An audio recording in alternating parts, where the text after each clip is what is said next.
I seen him fight his last fight. He was tired in that 12-round span. Like, you could tell every time he fight, it's always like a gas tank problem or... Make it rough for anybody. But, Tank is a different animal too. So, it's a great fight. That's why everybody want to see it. We can't just and say, oh, he going to win, or oh, he going to win. No. People go in there and he's very obedient to Tank's power. And Lamont wasn't that night. Lamont wasn't having it. Gervonta Davis versus Lamont Roach 2. A rematch with everything on the line, the highly anticipated rematch between Gervonta, Tank Davis, and Lamont Roaches officially set for August 16th in Las Vegas. And the boxing world is buzzing. After their first controversial bout ended in a majority draw, with many believing Roach had done enough to win, fans... I think it'll be a chess match. I think it'll be a boxing match. People talk about his power. His power is great. You can clearly tell that he's cracking. Fans and analysts alike are eager to see a definitive outcome this time around. The first fight, controversial and unfinished business in their first meeting, Lamont Roach surprised many by pushing Davis to the brink. He reportedly won as many as 7 or 8 rounds on some scorecards and wasn't afraid to stand in the fire with one of boxing's most feared punchers. What would be your hardest matchup? Devin Haney, Tank, or would it be Ryan Garcia? Nah, Ryan, just X him out. He's trash. It's going to be Tank. I ain't said it before, but I'm going to say it like me and him the big fight. Most feared punchers.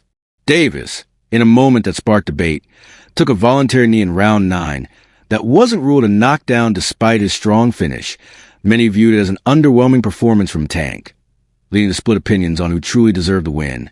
Shakur Stevenson weighs, and even Shakur Stevenson...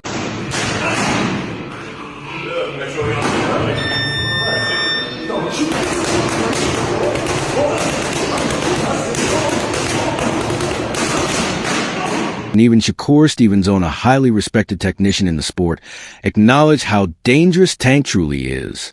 He called Davis the toughest possible matchup, highlighting not just his power, but his unpredictability and boxing IQ. Still, Stevenson warned Roach, "You got lucky once." But Tank is a different beast when he's locked in. The quiet before the storm. Saturday night, Gervonta Davis versus Lamont Roach. What are we expecting from this fight? Well, we're expecting Gervonta just continue to show us his dominance and show us who he really is. It's really a coming out party for Roach, but we kind of haven't seen him a lot. So he gets to show people what he has too. And usually when you get two guys who are boxing as amateurs, it's going to equate to a good fight for the first few rounds. But then when the pro rounds take over, we'll find out, has Roach adjusted to being a pro yet, or is Tank too superior now as a pro? And that's where the difference will come in at. Roach is coming up on weight that, a lot of people keep on saying that's a very big disadvantage for Roach. His power might not transfer to, to this weight class. What do you got to say about that to the critics?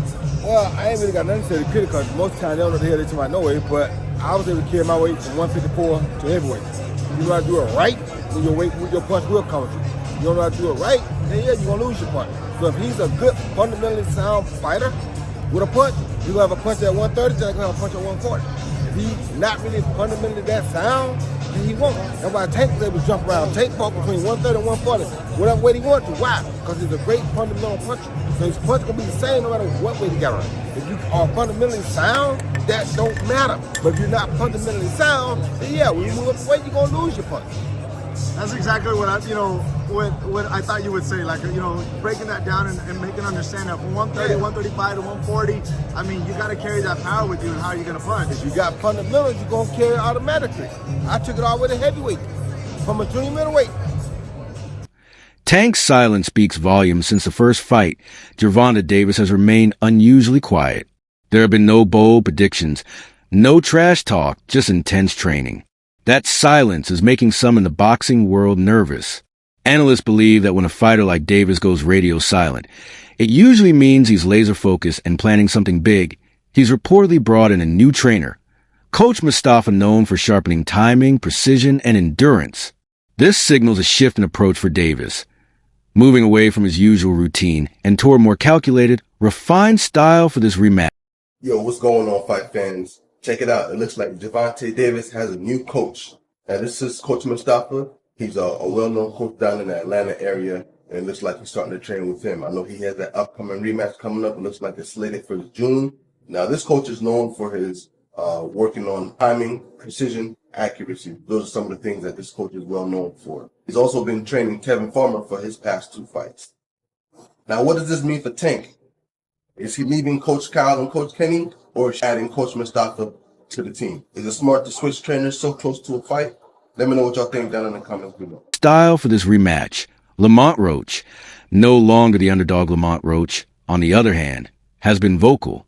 He believes he did more than enough to win the first fight and isn't afraid to say it. His performance silenced doubters who expected him to be overwhelmed by Tank's power. Instead, he held his own, applied smart pressure, and never got reckless. Traits that have many thinking he might just pull off the upset in the rematch.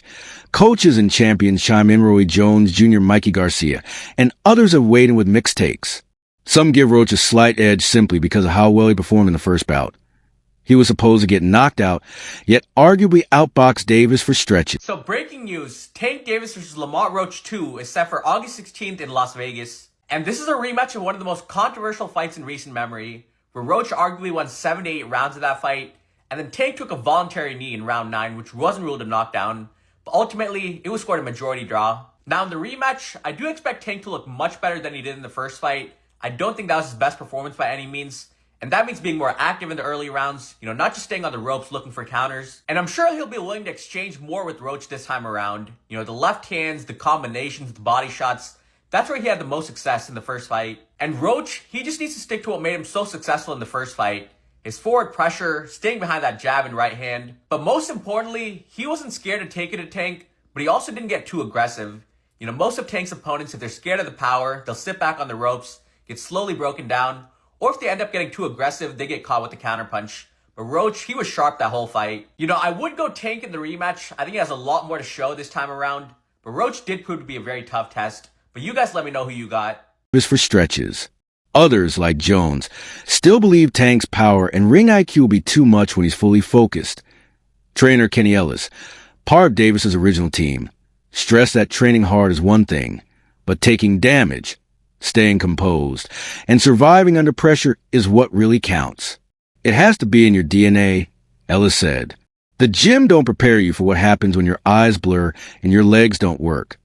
High stakes for both fighters. This rematch means... Oh, yeah. So we hearing that they got the fight set and scheduled, and it's going to be in Vegas, and it's going to be this August. So, yeah, it's basically just been reported. And I'm not going to lie, we knew it was going to happen because they both said they down to do it. They both said they got to do the rematch because it was too close. All I'm going to say is I'm hoping that boy Tank, because he been quiet lately. Lamont, you been yapping. Talking about you should have won. You keep dwelling on that little almost close win. That boy Gervonta, that Tank, he been...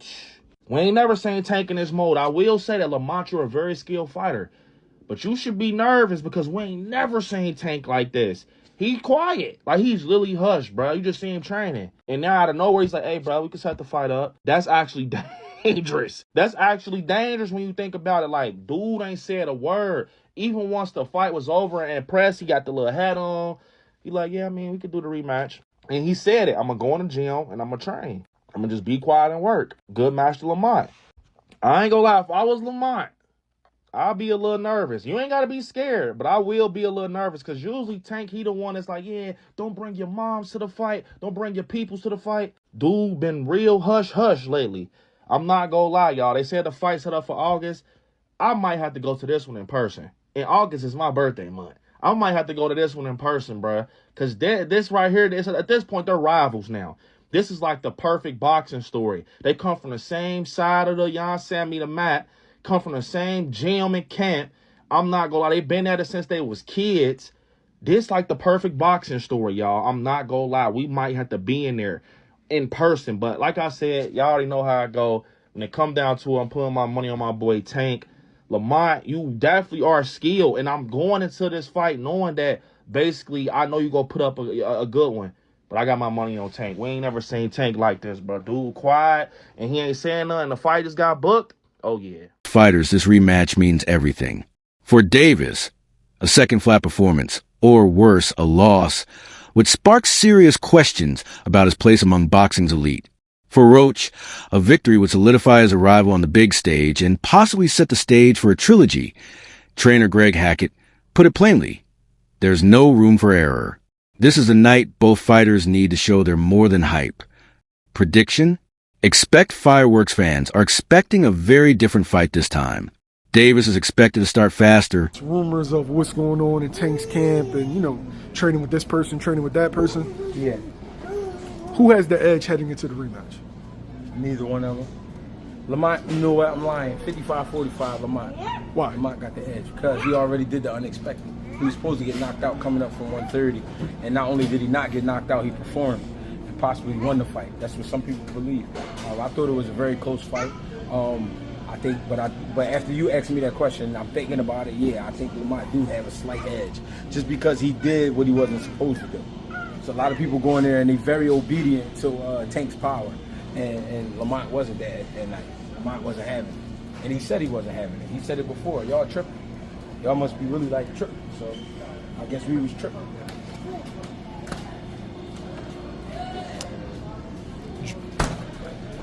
Could we see the most focused Gervonta Davis after him getting so much backlash for the performance, for the taking a knee, etc.?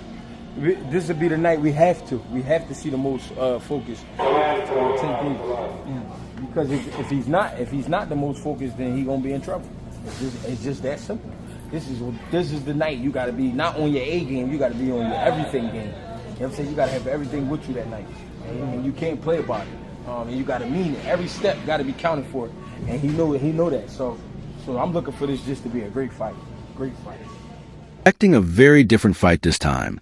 Davis is expected to start faster, be more active, and avoid letting Roach dictate the pace early. Meanwhile, Roach needs to repeat his success without being predictable, and avoid Davis's counters that almost turn the tide late in the first fight. One thing for sure, August 16th won't be just another fight. This is legacy defining. It's a rivalry born from mutual respect, childhood history, and now unfinished business. Whether you're Team Tank or #Team Roach, mark your calendars. Because the boxing world will be watching in this time, there will be no excuses.